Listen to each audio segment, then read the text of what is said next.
Like for example, with the India and China war, you don't know for sure what the objective is. Yes, you do know that there is an LAC and that there is a dispute over the border. You do know that China is a bully and they want to create a lot of pressure on India. But what is the military objective? Is it occupation of territory? Is it to drive India backwards so they can occupy more territory? That has continued to be a mystery as far as India and China is concerned. Proxy wars and asymmetric warfare. This is something that China and Pakistan excel at. They have excelled at it. When we call Pakistan's war in Kashmir as a death by 1,000 cuts, we know that Pakistan and India are not at war, and yet we're losing people. Yet there is so much bloodshed happening, before the abrogation of Article 370 in 2019. So, you don't have to wait to start a war. It's not like, okay, now the war starts. So India will have to create, like it did in 1971, create a pervasive kind of anti-China scenario or sentiment within Tibet. Hello and welcome to the 16th episode of In Our Defense Season 2. It's been a busy week for us journalists at India Group. Shiv, conclave for us, the Election Commission announcing the poll dates, the happenings around the election season. So lots happening and we've been quite caught up. But still, how are you? I hope you had got some time to rest over the week. It was a busy conclave week, but I think In Our Defense, the podcast is going to weather the election storm. So we should promise all of our viewers. Lots of people have been texting me saying, I hope your podcast won't stop during elections. Yeah. So that's going to be on us, Dev, to ensure. Make sure that we soldier on during the elections as well. And we will. And we were speaking of feedback. We've been getting a lot of feedback on YouTube especially. Yeah. A lot of positive comments. And a lot of ideas, by the way. So, and something that we'll discuss in this episode is actually an idea that came off, I think, a couple of comments that came on YouTube. And I just want to let the other listeners and viewers know that in case you think your idea has not been discussed, don't be disheartened. We have the full list with us. I keep making notes whenever I see a new idea. We'll do them one by one. Yeah. We'll do them one by one, definitely. So yes, if you have any ideas for us, do please keep commenting. We'll definitely discuss that. So Shiv, this week I want to talk about the future when it comes to military, and not future in terms of what we've been talking about, the acquisitions, what kind of future weaponry we'll have, we'll have, but the high-tech, futuristic, modern war and what it would look like. This is something that people said, ki kya hoga with AI coming. There are some serious, obviously, things to talk about. There's AI, there's quantum computing, and there's the nerd territory, the fantasy land of, laser warfare, which technically, by the way, is feasible. It's not just like a lightsaber and all, it is feasible. We'll go into all of that in this episode, so it promises to be quite exciting. For our listeners and viewers. Before we go to the future, let's stay in the present. You have some active conflicts going on. You have the Russia-Ukraine war, you have the Israel-Hamas conflict, and you have the standoff that has been happening between India and China along the LAC. I want to first understand from you. You've been to Israel, you've been to Ukraine, you've been to... not the LSE during the standoff, but you've been to parts of LSE I'm pretty sure in your career. I want to know about the kind of equipment that militaries already have, which you would say is futuristic, that people might not be aware of. Because I think people's understanding of what a war is based on movies that have been shot that depict olden wars, like World War II. I was watching, by the way, I don't know if you've seen the series, Masters of the Air. Fantastic series on Apple TV. It's by the same production house that got you Band of Brothers and The Pacific. A very good series about the Air Force, the US Air Force during the World War II. And they have bombers, and they have this piece of tech known as the Norden bomb sight, which a person has to physically see through and compare what he's seeing through the bomb sight with maps that he has to see if the factory being targeted is the one that they want to target. Compare that with what we had on the Mirages a couple of years ago when we bombed Balakot, which was these spice munition kits, which had imagery pre-fed into it, and the camera on it sort of captured the visuals, compared it to the imagery that was pre-fed and identified the area to bomb. Pretty cool, right? Futuristic. So stuff like that. Our soldiers right now are the LSE. They're living in tents, but I'm pretty sure they're not your old age tents. I'm pretty sure they're quite modern, futuristic, etc. So let's talk about that before we move into the true future war. Okay, so to start off with, I wish I had been to Ukraine. I haven't been sent yet, but hopefully at some point I will. Not that I want the war to continue, but anyway, what we see in these conflict, Dev, and I'm really glad that someone recommended that we do something on future war and future warfare, because this is something that is reserved for fantasists and science fiction, and not enough serious academic work or study is devoted towards future wars. Apart from some think tank papers and articles and things like that, there's not enough that's actually said about what a future war is actually going to look like. Now, if you talk about Ukraine, you talk about Israel, Hamas, which is not really a war, but is a conflict. If you look at India, China, in my view, that aspect of war is just one small percentage of what a future war will look like.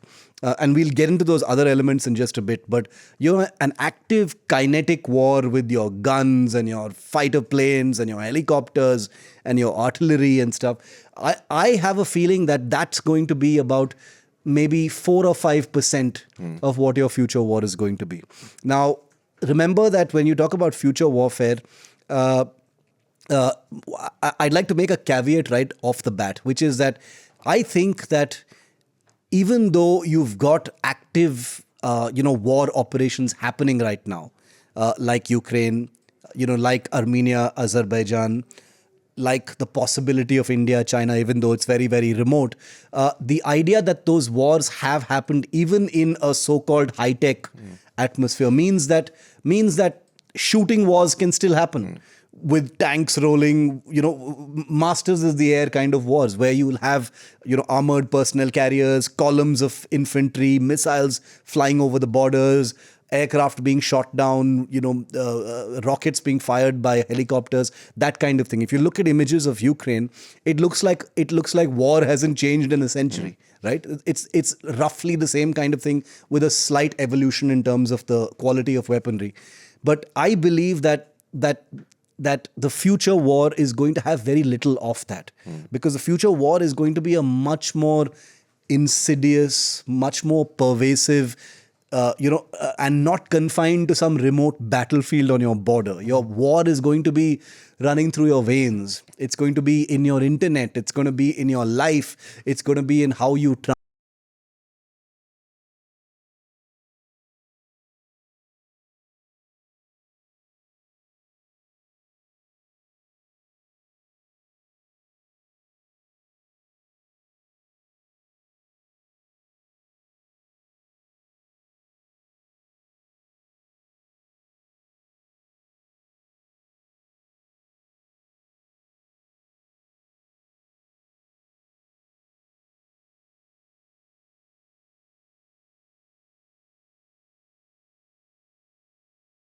boxes of defense.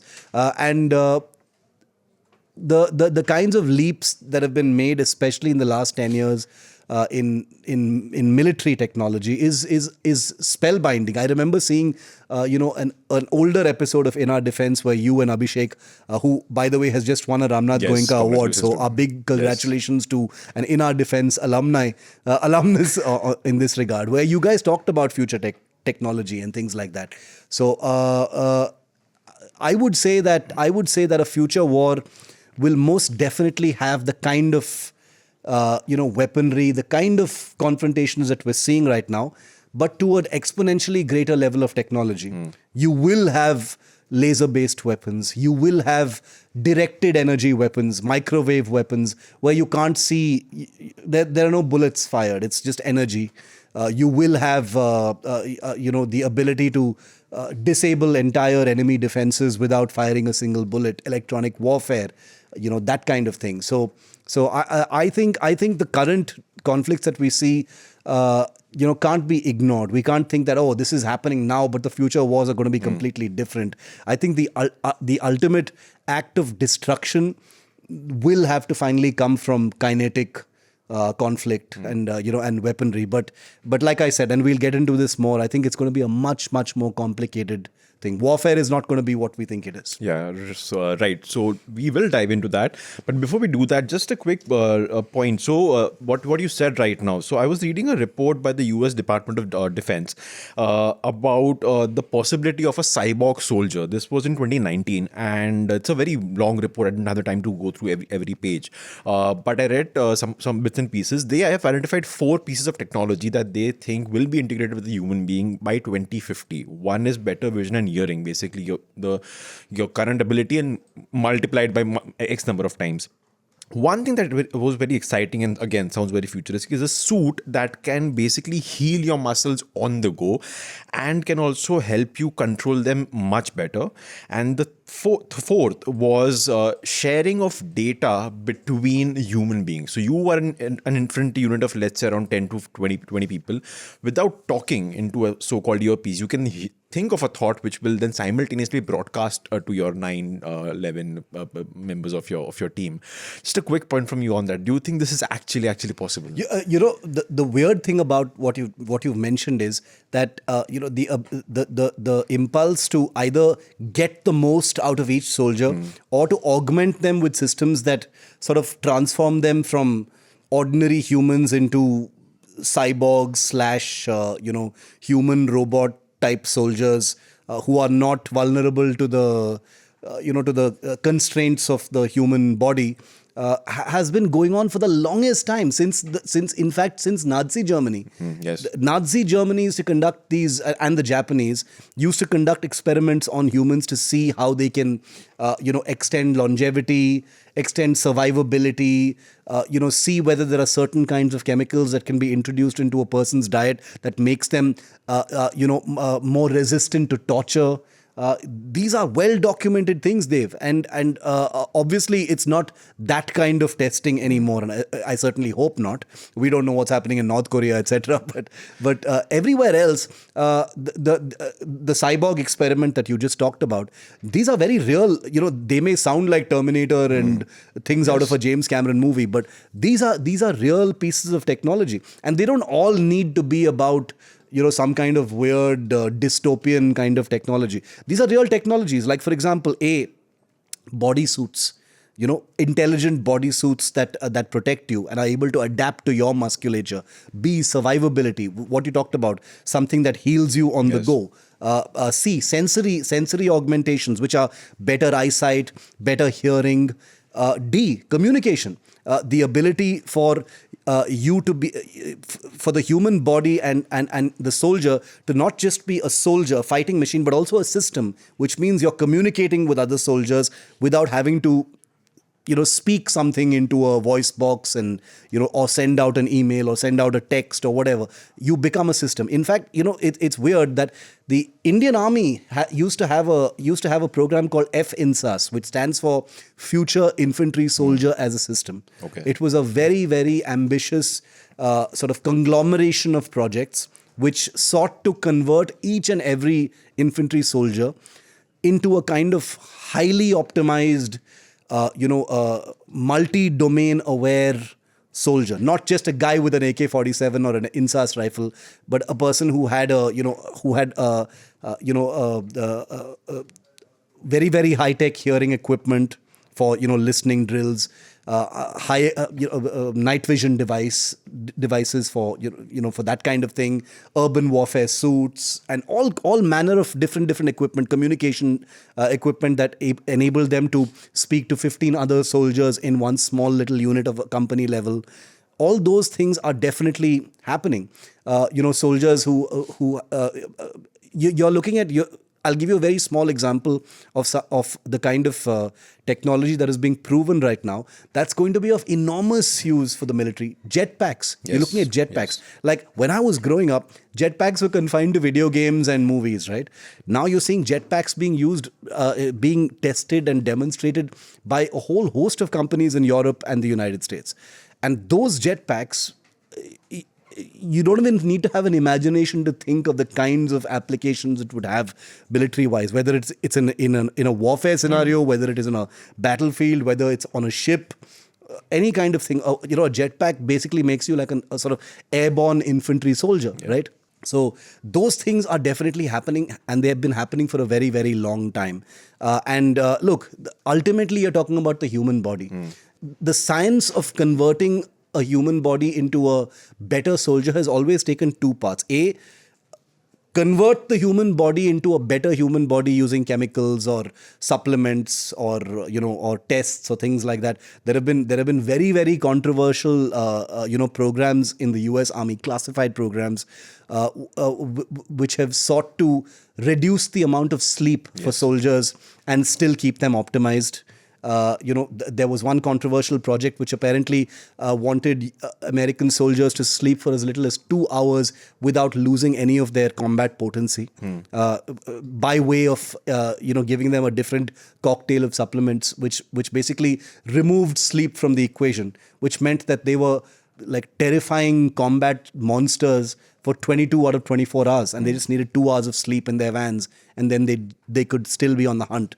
So that's like without any technology. So with technology is augmentation systems, Kevlar suits, body suits, and all of those other things you've mentioned. So that's going to continue, Dev. I think especially with the advent of AI, with the advent of quantum computing, machine learning, these things are definitely going to become a big thing. Yeah. Right. So let's get a picture from you on what you, I think the envision is a wrong word to use, but I'll still go with it. How do you see, I'll go with that actually. How do you see a future war, like you kind of briefly described at the beginning of this episode, before we get to the part obviously about what India is doing, wherein does India stand compare vis-a-vis the US, etc. Because quite obviously, for a country to be taken down today, you can easily target its economy. You can target its communications, very, very critical. And something as simple as, I would not know what to do with my life if my phone went dead for 7 days. Just imagine your phone does not have anything at all for 7 days, and you have no idea, no communication from your government, no communication from your family. You only have the people around you. Like I have you, for example, I have a producer Anna to tell us what's happening, but we have no way of knowing what's happening outside our little circle or bubble of this building, etc. And it's so when I was doing the research, I just could think of so many different things for a foreign country to attack, to basically take down a country like ours. How do you see that future? Okay, future? so I did some little note taking before this episode, because I realized that this is an area where with a lot of shadows and with a lot of shape shifting, and people have very strong opinions of what the future war is like. Right off the bat, I'd like to say first of all, Dev, that most people forget to think about one thing when they think about war, and that is when they say two countries at war. The thing they don't think about is, what is that war about? What is the objective of either side? You may know who the aggressor is. Like, for example, in Russia and Ukraine, you know who the aggressor is, and you know clearly what the objective of that is. Like, for example, with the India and China war, you don't know for sure what the objective is. Yes, you do know that there is an LAC and that there is a dispute over the border. You do know that China is a bully and, they want to create a lot of pressure on India. But what is the military objective? Is it occupation of territory? Is it to drive India backwards so they can occupy more territory? That has continued to be a mystery as far as India and China is concerned. Now, since in our defense we like talking with examples, let's just take an example of India and China. Let's assume that a hypothetical future warfare scenario is India's liberation of Tibet. India is going to fight a war to drive China out of Tibet. And boy, I know what we're going to get in the comments for this, but since we like going big, let's take this as big as possible. This is India's, like we liberated Bangladesh in 1971, this is India's liberation of Tibet. Now, obviously, this isn't going to be a clear-cut objective. This is liberation of Tibet, and once we drive the Chinese out of there, it's going to be an independent nation once more, not a protectorate or a territory of the Chinese. Now, a future war of this kind, theoretically, would obviously not involve a straight invasion of Tibet. It can't simply be a straight invasion of Tibet. It will have to be a highly phased war. Now, what kind of war would this be? Now, I've taken notes of the 3 or 4 things that would need to happen. And remember, I'm not saying that this is a successful operation or a successful program. This is something that we'll have to see. But cyber warfare and attacking the digital infrastructure of an enemy state or an enemy entity is probably going to be at the very core of any future operation. The fact that all countries now have their entire economies, their entire monetary systems, their entire communication infrastructure almost entirely based on digital backbones means that widespread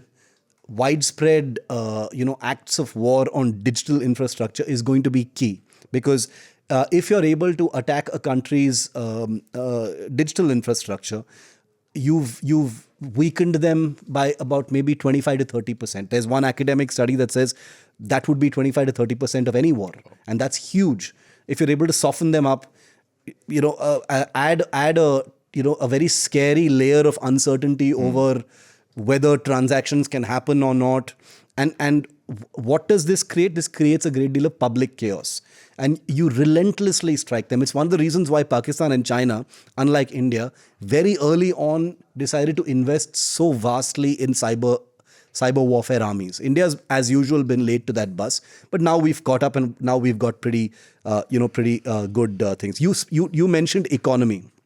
Now, the attack on economy can be either digitally, it can be in other ways. Pakistan, conducts economic terrorism against India through fake currency, things of that kind. So there can be large-scale attacks on India's financial systems, economic systems, commodity trading systems, etc. Because when you attack those things, they have much more widespread effects beyond just the upper layer of the country. They will have a larger effect on everything.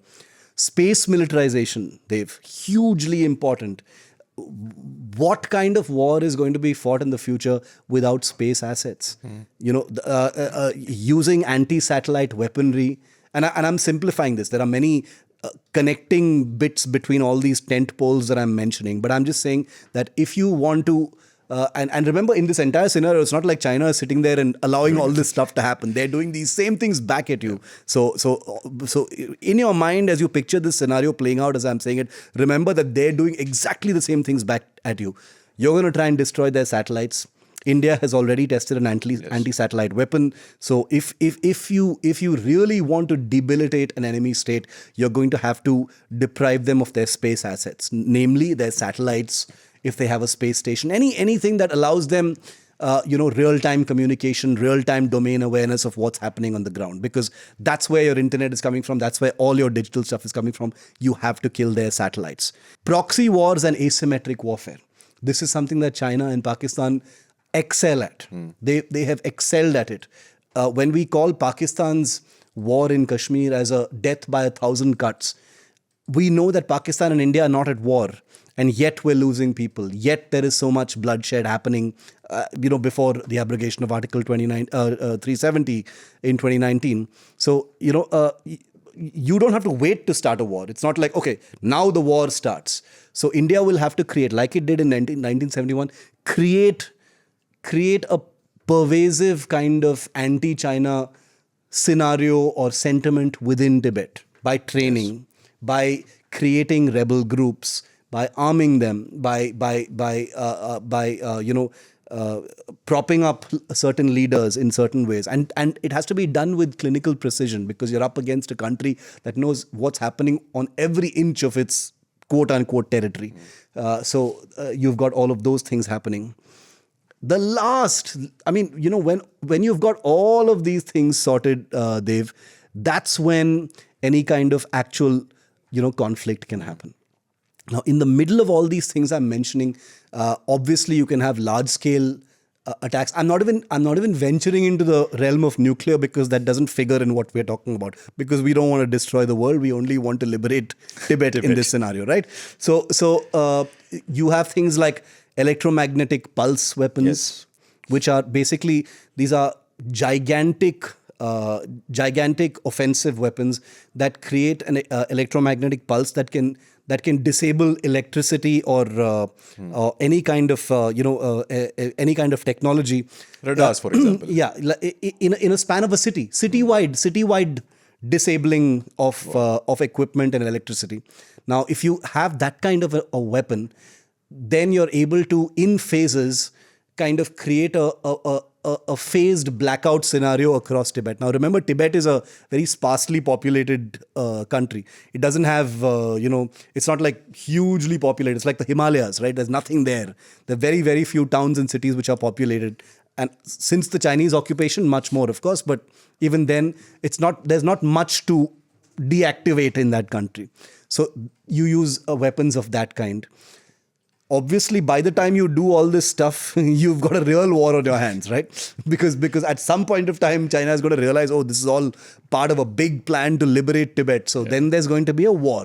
Then your warfare stuff kicks in. Then the stuff you've got in Arunachal,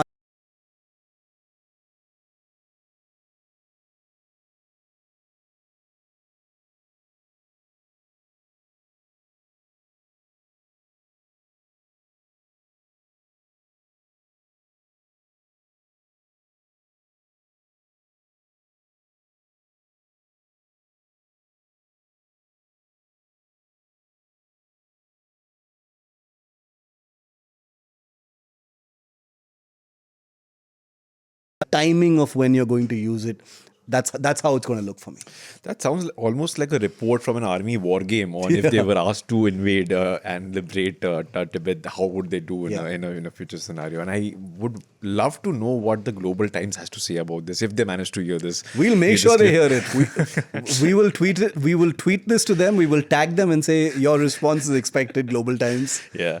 Right. We'll move briefly to the logistics of waging a future war and also the larger question of what India is doing in this field. But after a quick break. There's this lady in Delhi, beautiful lady who sells saris. That dialogue has really caught on.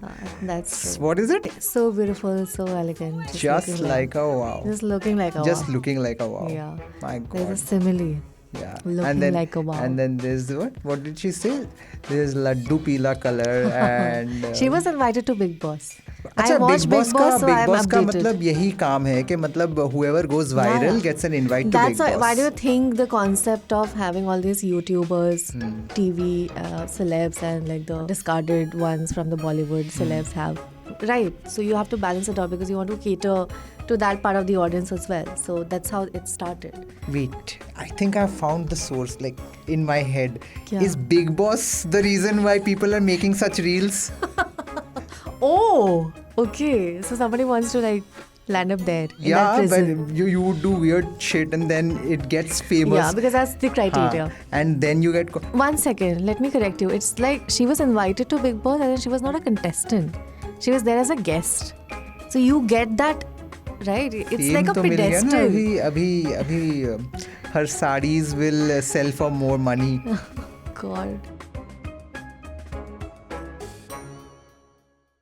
Welcome back. Shiv and I are living in fantasy land right now and, discussing scenarios like what would India have to do if it had to liberate Tibet in the near future. Not near future, quite in the future with some futuristic weapons and gadgetry. Oh, who knows?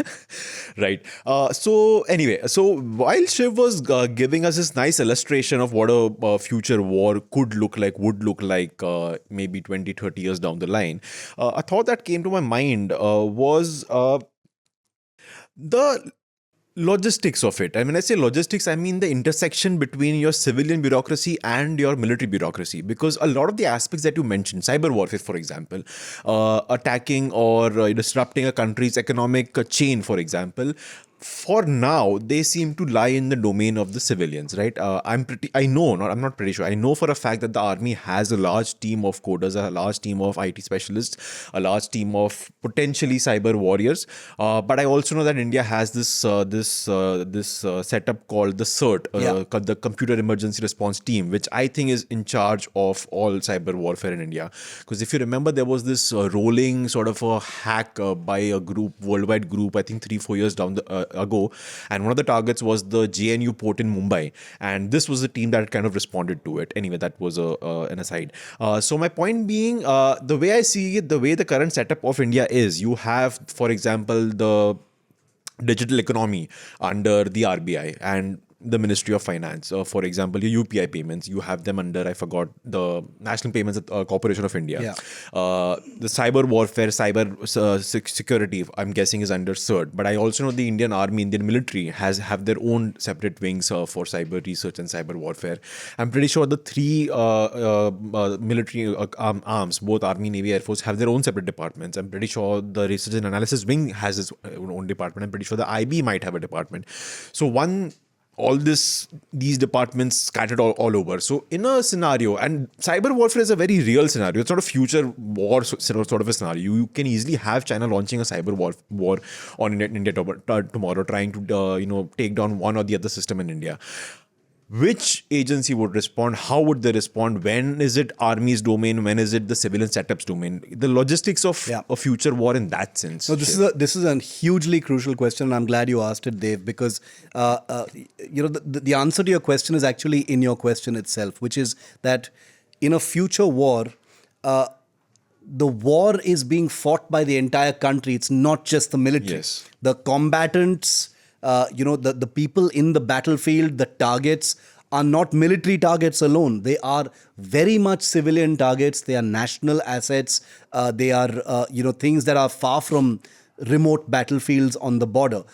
Everything is a battle, is basically, part of the so-called battlefield, which is why when you think about it visually, it's very difficult to think of a future war, because it's not... It's not some snowblown hellscape in Ladakh or some terrible place in Ukraine. It's very much the entire country. You actually have to almost look at it from a kind of space paradigm where you can see the entire world. Point number 2, and this may be scary to some, but it's actually true. We talk about future wars, literally in terms of this is something that could happen. It's already happening. Cyber attacks to debilitate national assets have been happening for the last 15 years, Dave.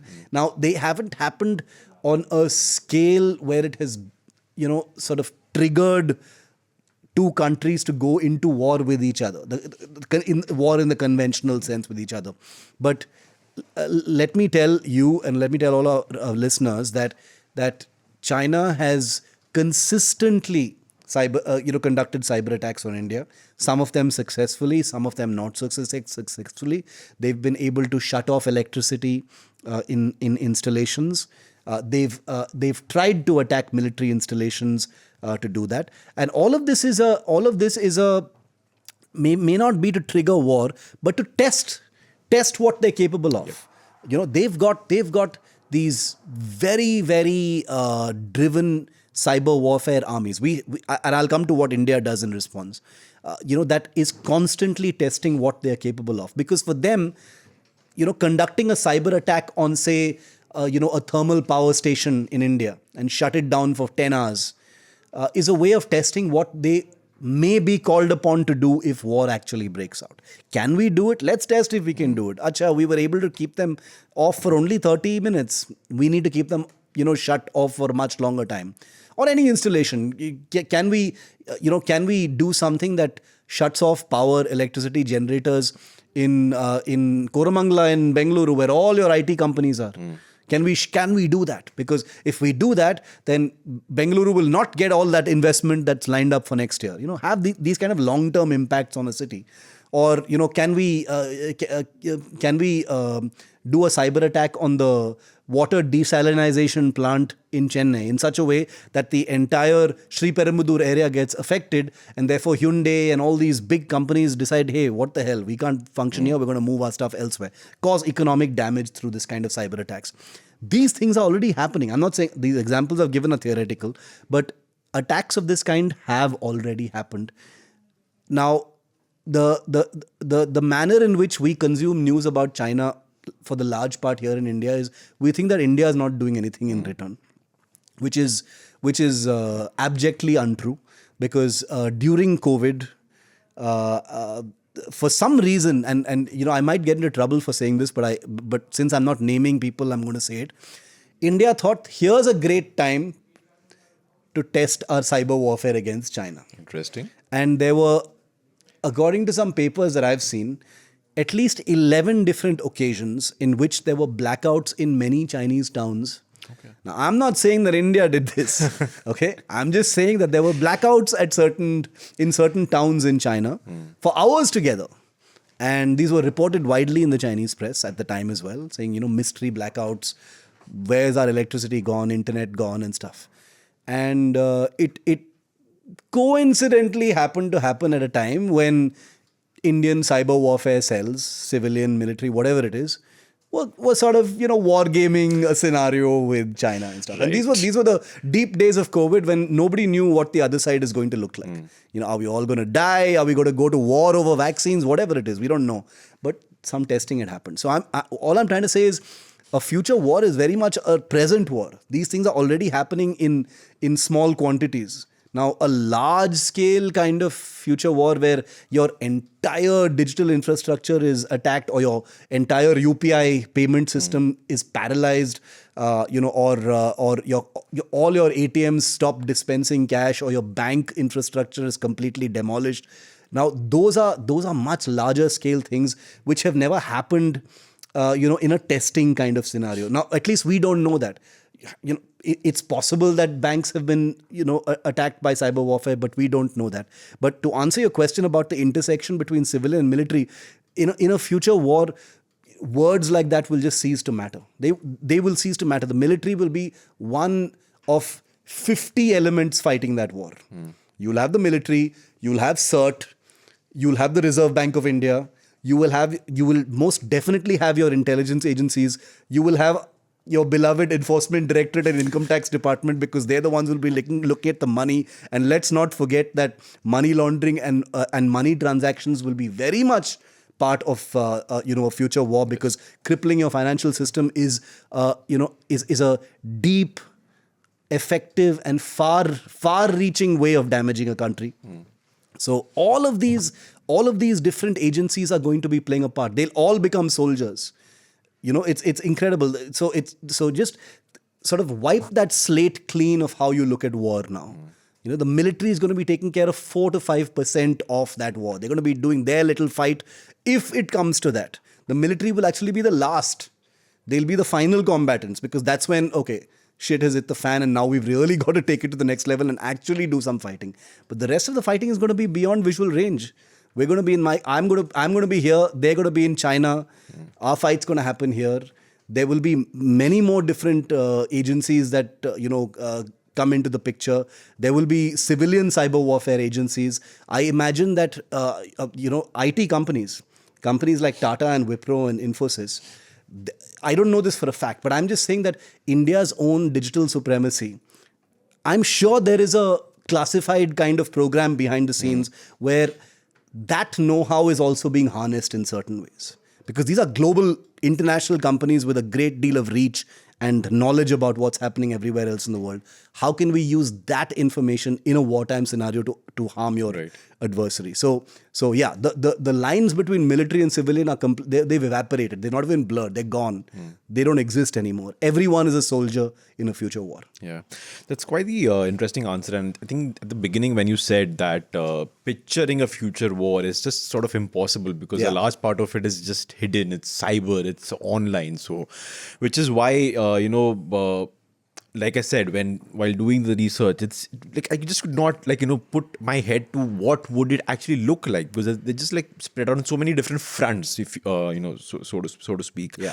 Tell me let's talk a bit about the importance of developing your own tech when it comes to all of this. The reason I asked that, I think we spoke about this on some episode. I don't remember which one, but it was the idea that our phones are supposed to be encrypted, right?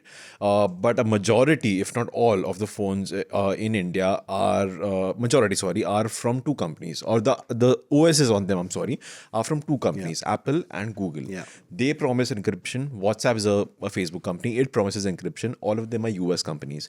Now, their claim is that our encryption is such that even we don't know how to break it. Even we cannot read your message, etc. Technically, I kind of find that hard to believe about the part about them not being able to break it. Because if you are the creators, I'm pretty sure you have the key somewhere to be able to read it. I'm pretty sure there are laws in US saying कि right to privacy, you can keep your encryption tech with you. The government of the US will not interfere. But when it comes to a future war, you never know what happens in a war, by the way, right? So when it comes to something like encryption, which is going to be which already is extremely important for a military, because their communication channels have to be encrypted so that the enemy cannot, listen in. Yeah. I know the Indian Army has something called the Samba, which is what came up during my research. But how important is it to ensure that when it comes to cyber warfare, when it comes to anti-satellite warfare, space warfare, the US already has a space force controlling.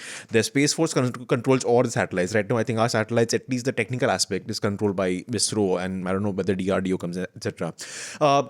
How important is it to develop pure Indian tech that is completely in your control, so that that's the secrets of it and nobody else does? This is a super crucial question, and I'm glad you asked it, Dave, and I'll give you a real world example of this. India and the United States over the last 20 years since the Kargil war have been getting closer and closer, right? And we do know that India has signed many different defense deals with the United States. Now, one of the great things about American defense technology, whether it is aircraft or helicopters or missiles or whatever it is that they've got fabulous electronic systems in them, communication systems, sensors, that kind of tech. That's the heart and soul of American technology, because it's got a century of scientific brilliance that has been poured into military tech after the world wars. India has bought many of these pieces of equipment, whether it is C-17 Globemaster jets or C-130 Hercules transport planes or Apache and Chinook helicopters or whatever it is.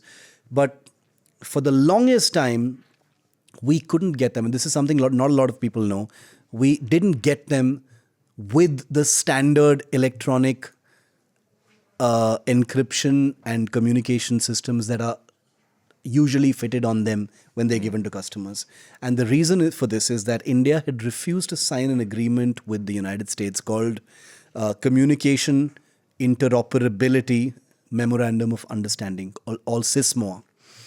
We later finally did sign that agreement. But the reason why India didn't, because India was suspicious of they thought this whole interoperability demand would mean that India's sovereignty as far as its own secret communications and the ability to encrypt data would somehow be compromised if you signed an agreement with a powerful country like the United States.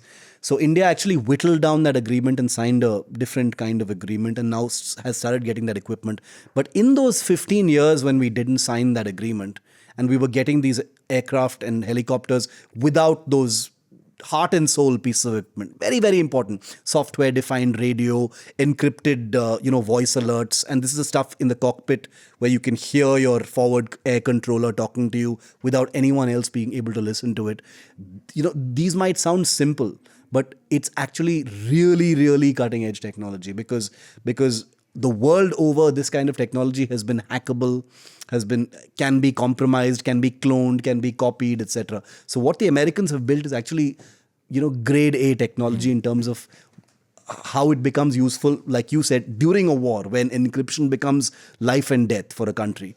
Now, in that 15-year window when we were not able to do this, India looked to its own companies to build these things, which is why Indian companies, whether in the private sector or the public sector, started building software-defined radio, encrypted communication devices, encrypted satellite communication devices, entire servers that were fitted in aircraft and military technology systems that we were getting from abroad, that basically meant that, okay, we don't need this American stuff. We can build our own encrypted stuff like this. So when you talk about encryption and how important it is to depend on your own, it's 100%. I believe that there can be no compromise as far as that is concerned, because the smallest little loophole in tech, why is Huawei so controversial? Yep. Why has TikTok been banned? Because I'm not getting into the morals of them, but I'm just saying that these are sovereign concerns of countries, especially for a state like China, which has reminded the world over and over again that it is not a responsible international power. There is no question of compromising on things as crucial as communications in terms of the encryption of your communications. And remember, communications is not just sharing information; it's target information, Yes. battle plans, what you plan to attack, how many people are going to go to achieve a certain military objective. Those are very those are kind of non-negotiables as far as warfare is concerned. Now, to circle back to the first thing that you mentioned, Apple and Google and thing. My view on those things is, look, all of these companies can talk about encryption, but in the world we live in, I think it's best for most civilians to generally assume that none of your stuff is private. Not your communications, not what you're telling your parents, certainly not what you're telling your colleagues and your girlfriend or boyfriend or whatever. None of it is private. Privacy is a worthy ideal. It's a worthy cause. In my view, but I don't think in this age of, and I think Pegasus is just the friendly little puppy of interfering software. Okay, I think there are much more powerful things that are out there. Edward Snowden told the world about them. So we should assume that if you're a person of interest, your life is not private in any manner. So this overlap of these privacy concerns in your private life and how they kind of conflate into those concerns during a warfare scenario are very real. Because please remember that your entire military, and I'm not talking about just in India, but everywhere else, no matter how many rules you impose, no matter how much, what the norms are about communication, everyone is using off-the-shelf communication devices. Everyone is on an iPhone or an Android phone, on WhatsApp or Messenger or Telegram or whatever it is, and communicating with people. And none of these things are military-grade communication devices. So the irony and the paradox of all of this, Dave, is that A, we are already in a future warfare scenario. B, we are all already compromised as combatants because we're talking about these things. We're having this podcast, right? Okay, where people are going to hear about what we think a future war is going to be. So all of these things really matter, in my view. Right. Staying on the topic of the military and how it's either preparing or developing this tech. Recently, there was a unit that was set up. The news came a couple of days ago called the STEAG, the Signals Technology Evaluation and Adaptation Group. Could not understand a word about what this is supposed to do. So, can you the Indian Army? Yeah, the Indian Army. Yeah. So, can you give us a larger picture? This was set up, I think, under a colonel rank officer. I think just maybe a day or two ago. Yeah. So, can you give us a larger picture of how the Indian Army is going about preparing its officers, its soldiers in this field? Because for most people, the army, when they think of army, they think of just brawn. I'm not saying that in terms of all brawn, no brains. They definitely have brains, but you never think of an army officer as someone who's sitting at a desk, wearing headphones, wearing glasses, and furiously typing away at his keyboard to ensure some crucial part of a missile system is not being hacked into by China. But that's pretty much a reality now, right? You have the entire core of signals, yes. A large part of which they used to ensure communication back in the day, but now a large part of their work is literally this. And this unit that I spoke about has been set up under the signal core. When did the Indian Army start having the special ed courses in its curriculum, whether it's at the NDA level, whether it's at the IMA level, or the Air Force and Navy in the respective academies? Because I'm pretty sure a lot of our inner defense listeners and viewers are also people who might be enthusiastic and who might be wanting to join these forces. So so what is the future for them? And yes, how does the military go about training their officers and soldiers for these kind of warfare, which people don't traditionally associate with these forces? So good question. The imparting of knowledge in signal warfare, communications and that kind of thing has been happening for a very, very long time. It's very much part of the curriculum in our defense academies. It's been happening at a theoretical level in higher command courses, etc. for a very long time. Where the issue comes up is in practical level operational implementation. How many officers and soldiers are being adequately trained in these future warfare aspects. Now, the setting up of this group that you just mentioned, sounds very promising. Without getting into too much of what it's actually going to do, which the name sort of betrays anyway, is that this is going to be a kind of very focused, signal-specific group that looks into aspects of, electronic intelligence, offensive operations in the electromagnetic spectrum, the ability to harness intelligence from the other side, because your entire warfare spectrum is happening electromagnetically, whether it's on the internet, whether it's through the airwaves, whether it's through radar. So, you've got a absolute, this feast of information all around you. So how to make the best use of that for your future war. So that's what a group like this is really going to be about. But in terms of being future ready, I'll take your question to the next step, which is being completely future ready in terms of what those disruptive technologies are going to be. See, one aspect of a future war is going to be about how you're going to damage the other country and how you're going to bring them to their knees so we can all liberate Tibet and celebrate. The more difficult, more challenging and frankly bedeviling aspect of this war is, what are those things that the other guy is going to do that's going to really spoil my day, right? And those technologies are precisely what we need to be thinking about right now, because the Indian army and this goes back to the civilizational roots of India, which is that we are not a war-waging nation. We have no military objectives beyond our borders.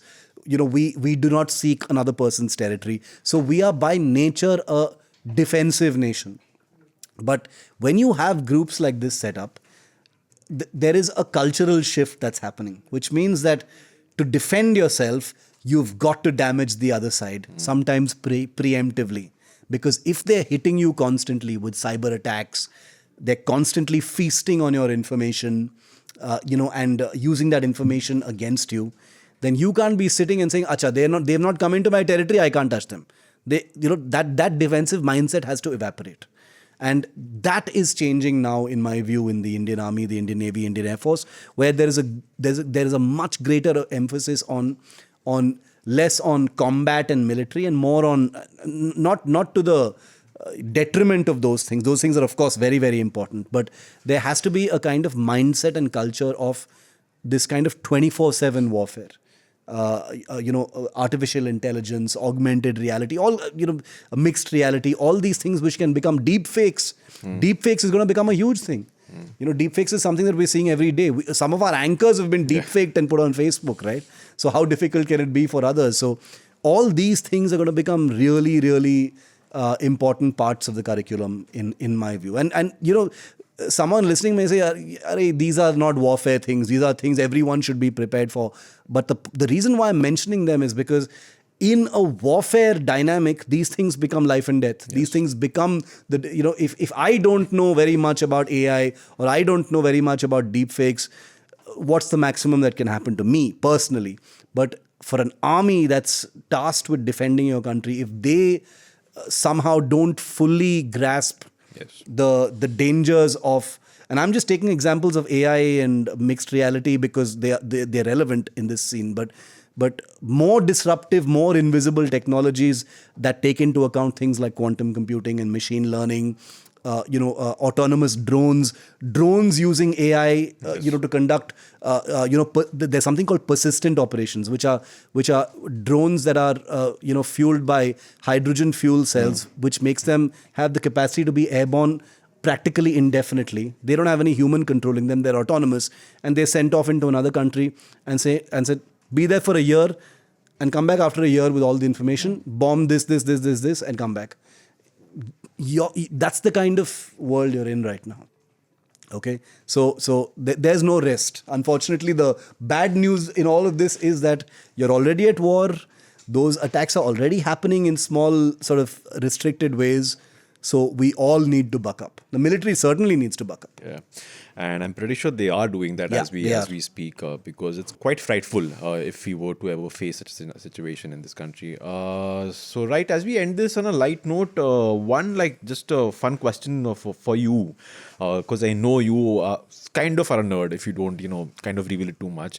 But what's that one weapon from science fantasy, either movie or book that you've read that you wish becomes a reality? For me, it's definitely the saber from Star Wars. Okay, mine's also from Star Wars, but it's an aircraft. It's the X-wing. Oh yes, I thought so. So yeah, so the X-wing is something that I've always wanted to get into, like a big mock-up of and take a picture, Yeah. or actually see it fly, because most people who've if you speak to aeronautical scientists and stuff, they say this thing doesn't make sense. What the hell is this? What are all these wings going all over the place and things poking out and stuff? They say it doesn't make sense as an aircraft, but yeah, what a fabulous piece of airplane it is. Right, but on a slightly serious note, a piece of weaponry from science fiction that is not a reality yet, but will definitely or can definitely be a reality based on what you've seen in the weapons industry. Well, laser-based weapons.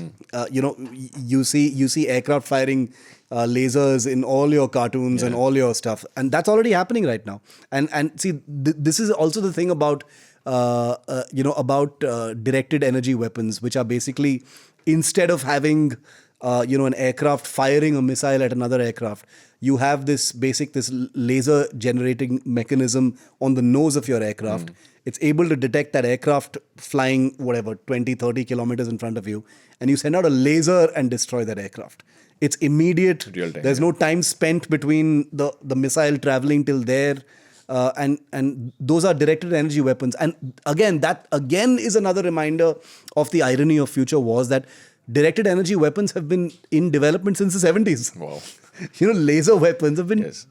We think of lasers in warfare from the cartoons, but lasers have been used for guidance system, laser-guided bombs, laser-guided missiles, etc. But using lasers to destroy your targets is a clear and present thing. Even the DRDO, our own friends in the Defense Research and Development Organization, are also building directed energy weapons. So yeah, absolutely. I think that's the nearest thing we'll see becoming a more common warfare item. Right. Great. Then thanks, Shiv. Once again, wonderful insights, and thanks for painting that very frightful scenario of what a future war would look like for all of us.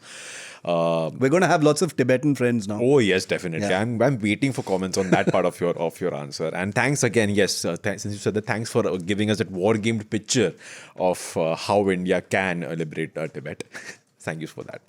And a shout out to one of our senior colleagues, Raj Chingapasa, whose podcast, Nothing But the Truth, has won the Silver Award at this year's Vanitra Awards. So congratulations to him, and congratulations to our producer Anna for pulling through and ensuring that she manages to have that podcast out on time, and along with hers, and get this award for that podcast. And apart from that, thank you once again, Anna, for producing this podcast. That's it for this week's Defense Dose. For more, tune in next week. Till then, stay safe and do not cross any boundaries without passport.